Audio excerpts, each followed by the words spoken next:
Très chers frères et sœurs, très chers bénis de Yahweh, toutes les fois que le nom de Yahweh soit béni, toutes les fois que son règne vienne, que celui-ci passe. Parce que nous bénis de Yahweh, nous sommes fatigués avec ce monde-là. Et quand nous tendons l'oreille du côté de l'Afrique, il n'y a que des pleurs, bien que le monde entier gémit dans l'ensemble, mais nous portons plus l'oreille vers ce continent qui, depuis des siècles, ces enfants ne font que pleurer, pleurer, sous toute forme de traitement que je ne pourrais peut-être pas citer à l'instant, puisque ce n'est pas l'objet du sujet à l'instant T. Mais nous prions Yahweh que son règne vienne, que celui-ci passe. Vraiment, nous sommes fatigués. Très chers frères et sœurs, très chers bénis de Yahweh, je sais que je suis une personne qui tire la controverse. Je le sais, et je sais que beaucoup de gens boudent. Ceux qui ont avalé la graine qu'avait jetée l'Église catholique, la religion catholique, par terre bien sûr, cette graine qui a germé de par le monde.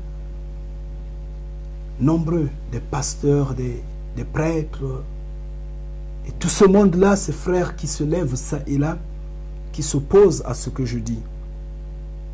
Et la fois dernière, j'ai émis une vidéo disant l'Israël antique était bel et bien noir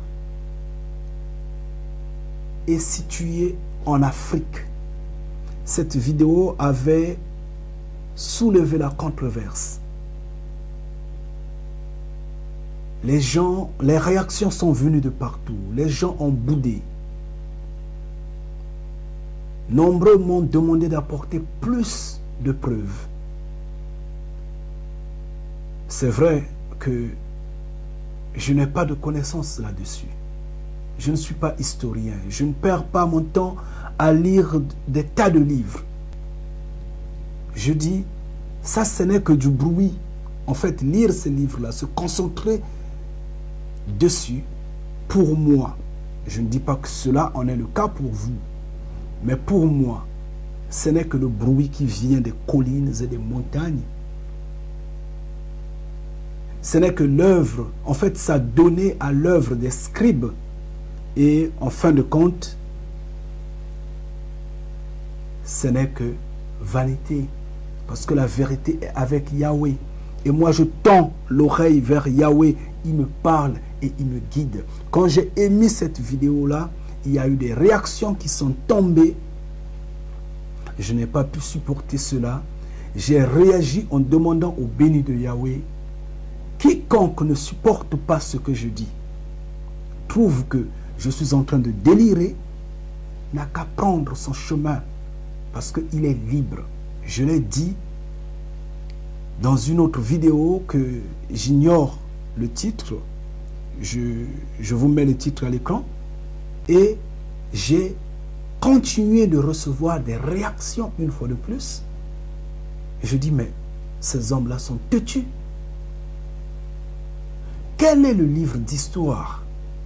Je vous en prie, chers frères et sœurs, chers bénis de Yahweh. Quel est le livre d'histoire que vous voulez que moi j'apporte pour confirmer que l'Israël antique était noir et bien situé en Afrique? Quelle preuve vous voulez?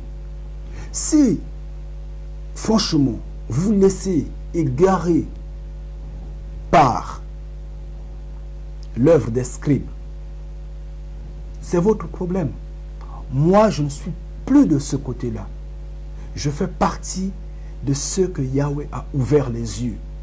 J'ai reçu cet appel-là. Je me lève et je marche. Et je viens avec ce livre-là, la Bible, pour vous parler aujourd'hui en vous montrant exactement, j'insiste, je dis exactement, où était l'Israël antique. Nous allons trouver avec ce livre-là. Pourtant, vous dire que tout ce que j'ai dit, je ne l'ai pas dit en vain. Alors, pour commencer, nous allons dans Psaume 2 au verset 6. Je lis dans le nom de Yahweh en disant, moi, j'ai installé mon roi sur Sion, ma montagne sainte. Amen. Ici, il dit, j'ai installé mon roi sur ma montagne sainte, à Sion. Et nous allons pouvoir procéder à chercher où est Sion exactement. Nous allons dans Ézéchiel 28, au verset 13 à 15. Verset 13. Alors je veux lire au nom de Yahweh. Tu étais en Éden, le jardin de Yahweh. Toutes les pierres précieuses te recouvraient. Rubis, topaz et jaspe, cristolif, onyx et jade, saphir, turquoise et émeraude. Et d'or, disons l'or, et d'or était le travail de tes montures et de tes alvéoles en toi. Au jour de ta création, elles furent préparées. Tu es le chérubin ouin qui couvre et je t'ai placé. Le chérubin ouin qui couvre et je t'ai placé. Tu étais sur la montagne sainte de Yahweh. Au milieu des pierres de feu, tu circulais. Tu as été intègre dans tes voies depuis le jour de ta création jusqu'à ce que l'injustice ait été prouvée en toi. Amen. Ici, ça parle de l'homme. Ça parle d'Adam. Ça parle de l'hébreu. Parce que ici, on parle d'Israël. Mais notre problème, c'est de trouver d'abord le mot Sion. Ici, nous retrouvons bien que la montagne sainte de Yahweh, du Créateur vivant, est dans le jardin d'Éden. Et on dit bien, tu étais à Sion.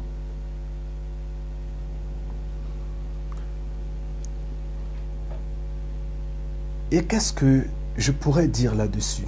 Puisque jusqu'alors, rien ne prouve que c'est en terre africaine.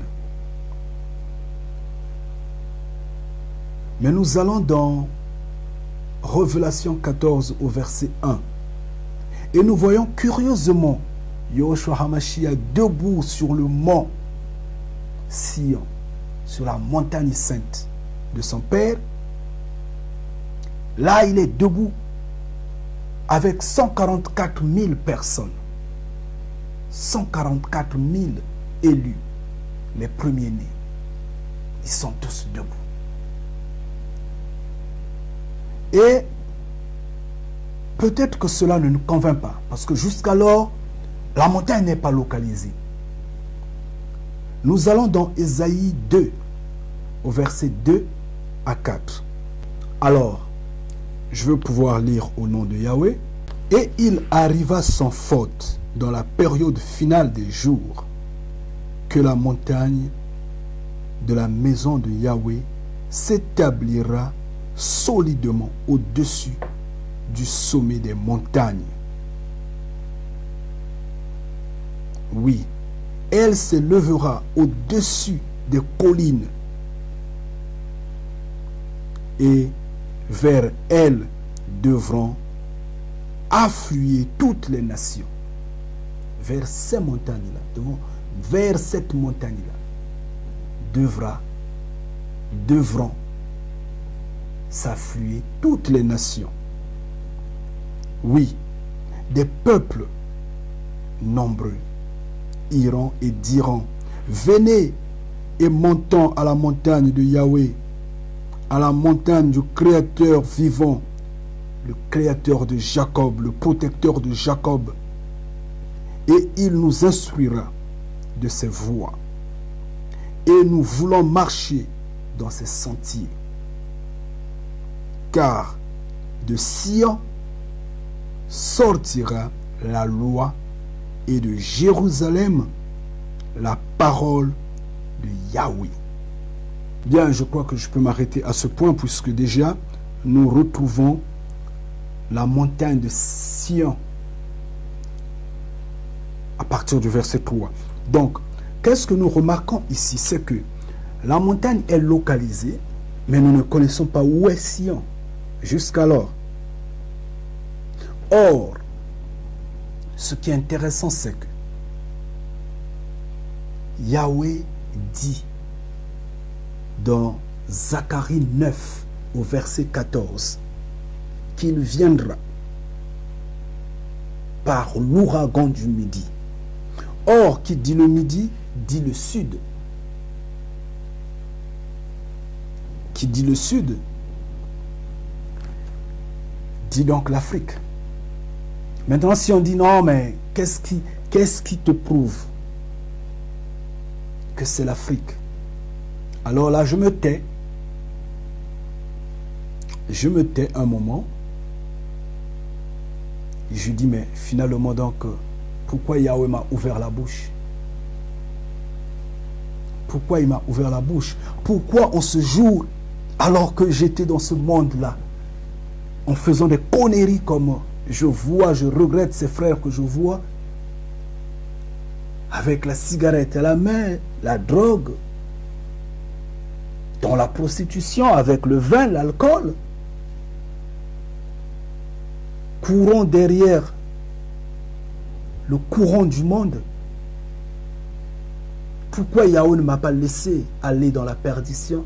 Alors pourquoi il m'a soulevé, délié la langue, me donnant un bâton de fer afin de paître les nations de la terre, étant donné que tout ce que je suis en train de dire n'est que perdition et en fait ordure.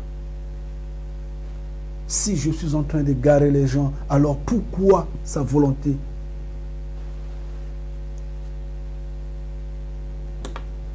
serait mon témoin? Pourquoi sa volonté m'a soulevé? Alors, à ce moment-là, nous allons dans Sophonie. Sophonie 3. Quand nous allons dans Sophonie 3, ça c'est Zacharia, mais même la Bible, je ne la connais pas aussi.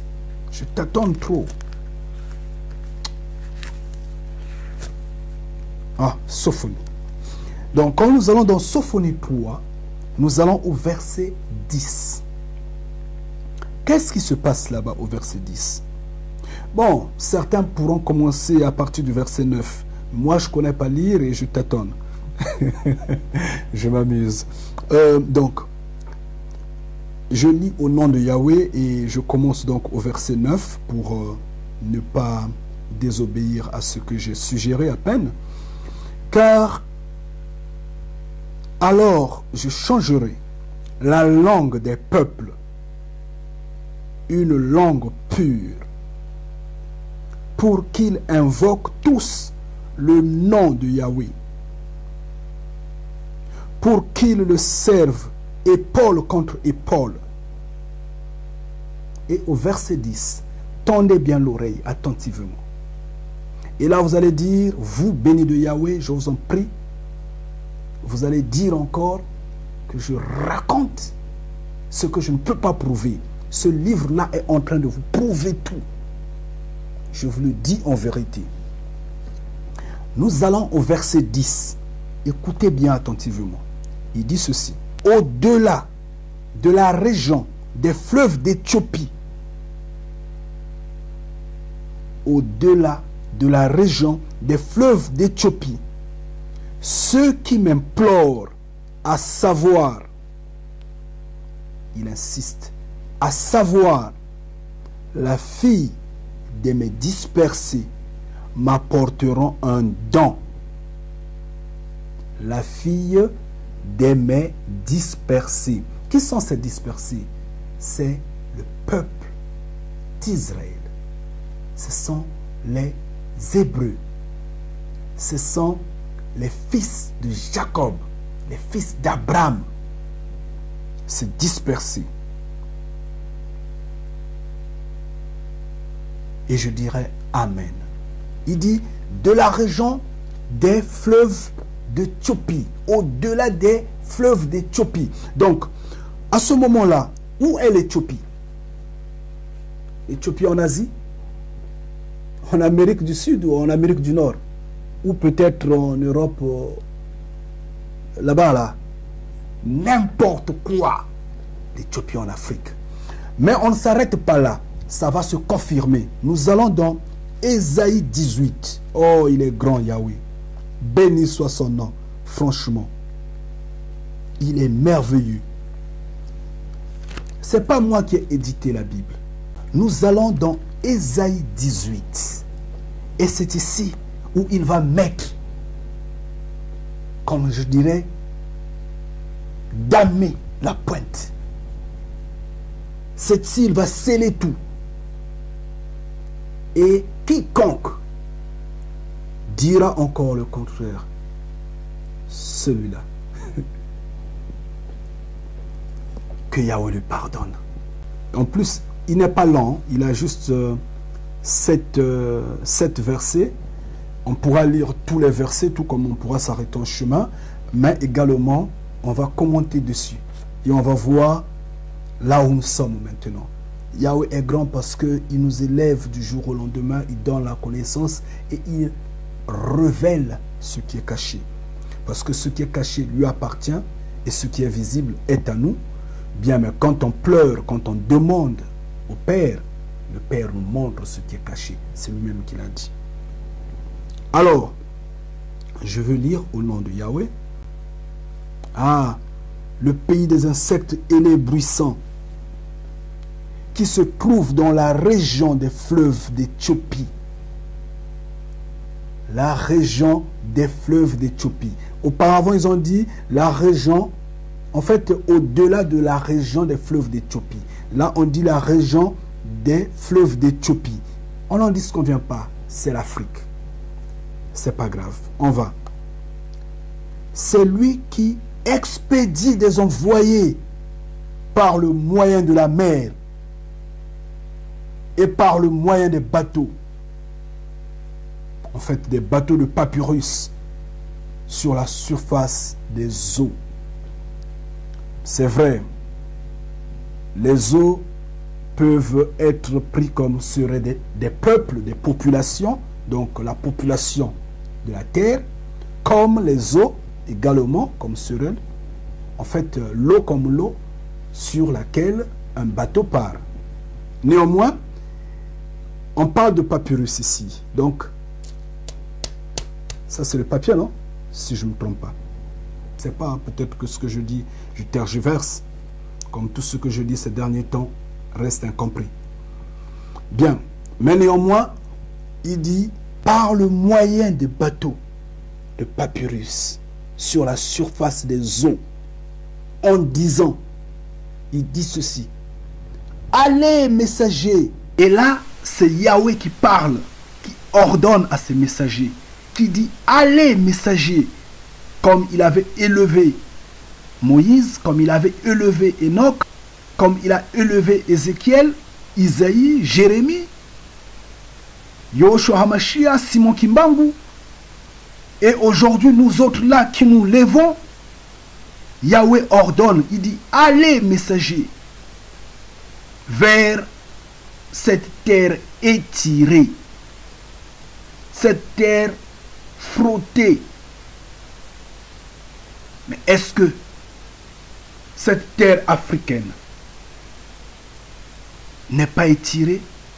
Est-ce que cette terre-là ne subit pas le choc du reste du monde? Cela ne date pas de 60 ans. Ça date des siècles et des siècles. Néanmoins, il dit, allez, messagers, allez. Et ce n'est que cette terre-là qui envoie les messagers de par le monde. Comme j'ai toujours dit, tous les prophètes précités dans la Bible sont venus de l'Israël antique, sont venus des Hébreux, ont été noirs. Et ici, cette parole nous le prouve, dit que les messagers du monde sont partis de cette terre-là. Alors, qu'est-ce qu'on veut nous apprendre? Qu'est-ce qu'on veut nous dire? Pourquoi on continue de nous tromper? Réveillez-vous. Réveillons-nous.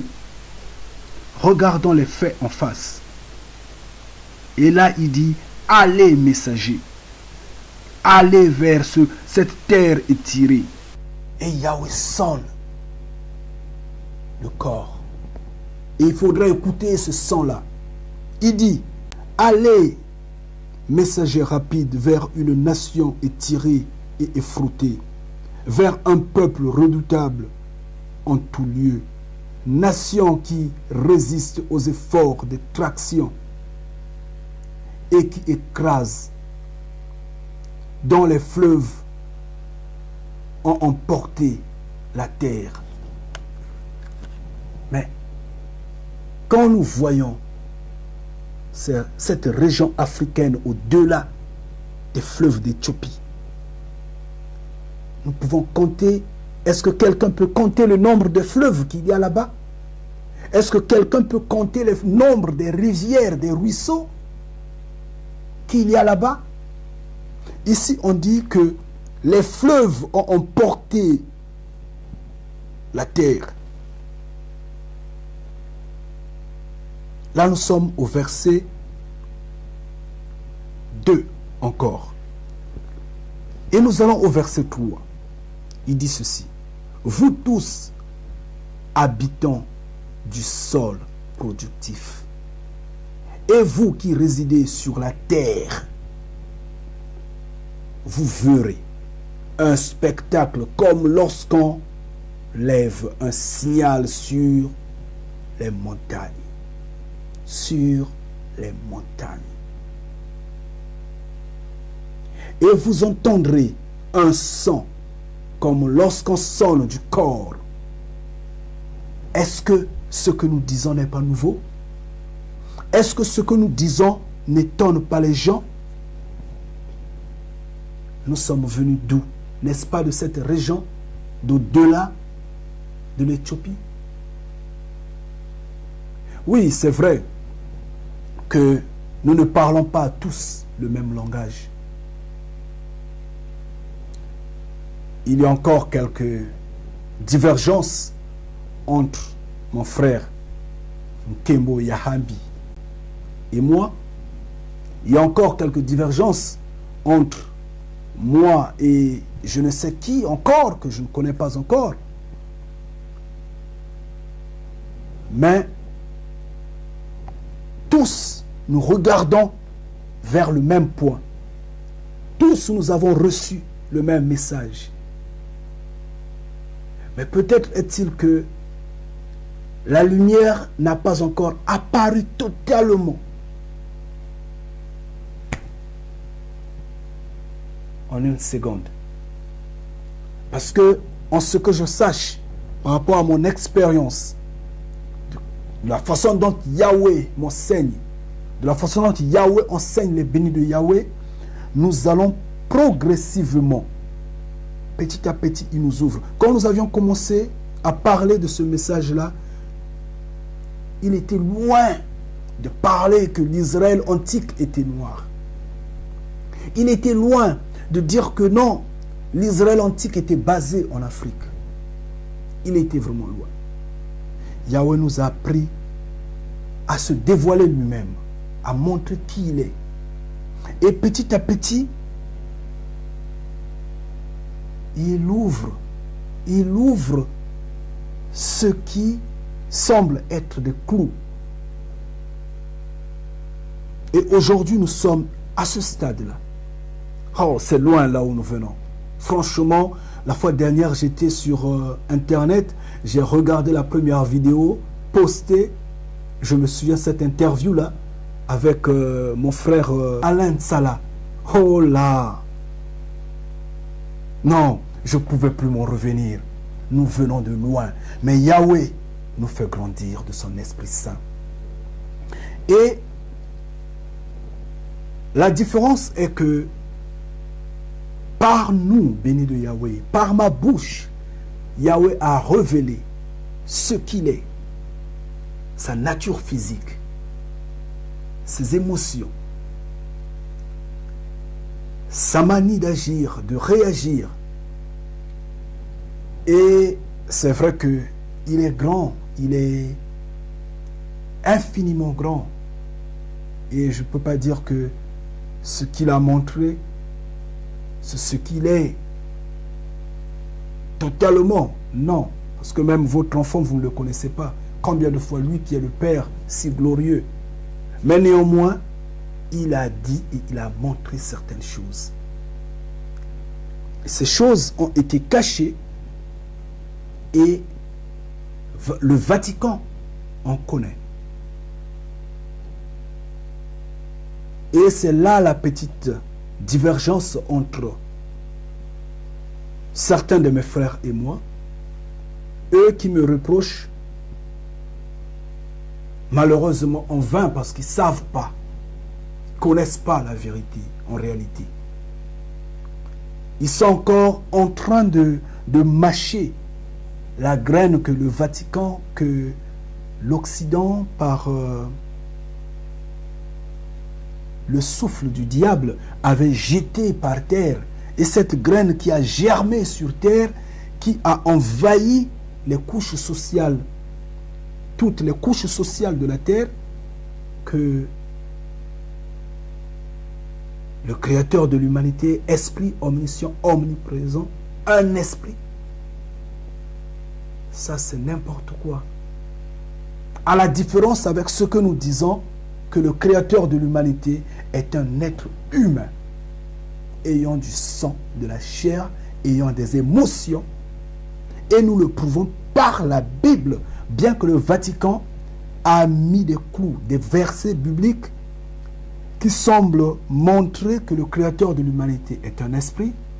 Malheureusement, ces versets sont peut-être 2, 3 ou 4, mais il y a plus de versets là où le visible, là où le Créateur physique s'impose.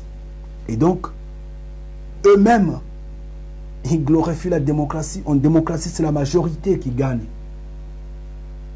Et oui, ce n'est pas question d'aller dans des théories bêtes comme serait démocratie, des choses comme ça. Non, la réalité des choses, les faits, les montrent. La Bible est juste et elle est là. Et si nous faisons un détour dans des livres apocryphes, nous allons prendre, par exemple, l'évangile de Philippe, au verset 28, là où Yoshua HaMashiach lui-même va dire « Bien que vous, les fils d'Adam, vous mourrez,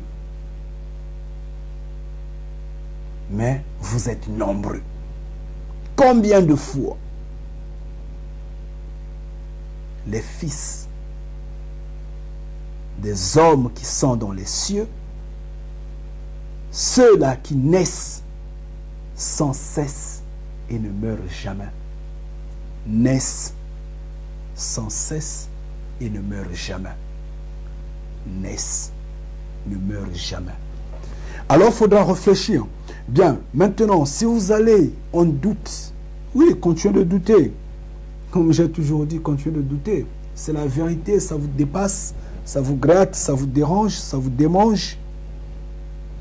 Continuez de douter, mais vous finirez. Vous finirez par l'accepter. Ils boudent, ils finiront par l'accepter. Moi, je sais que cette génération-là, que ceux qui se disent éclairés de cette génération-là, ceux qui semblent parler ayant la graine que le Vatican avait jetée sur terre, sous leur bouche, finiront par avoir honte. Parce qu'ils vont accepter ce que je dis. Je le dis en vérité. Le Père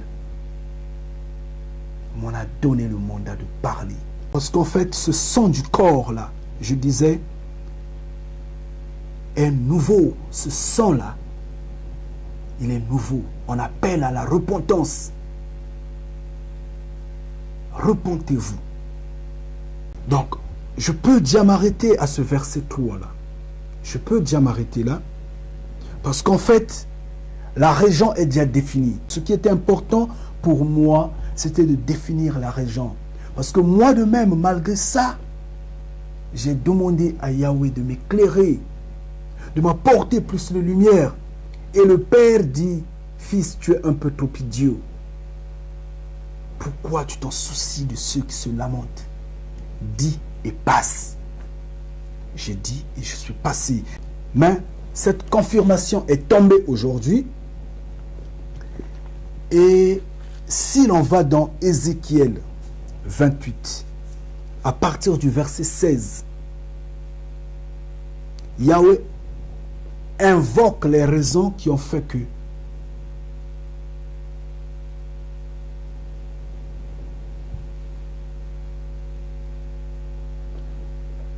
Israël soit chassé, soit convoité, soit pillé, soit malmené dans son sein.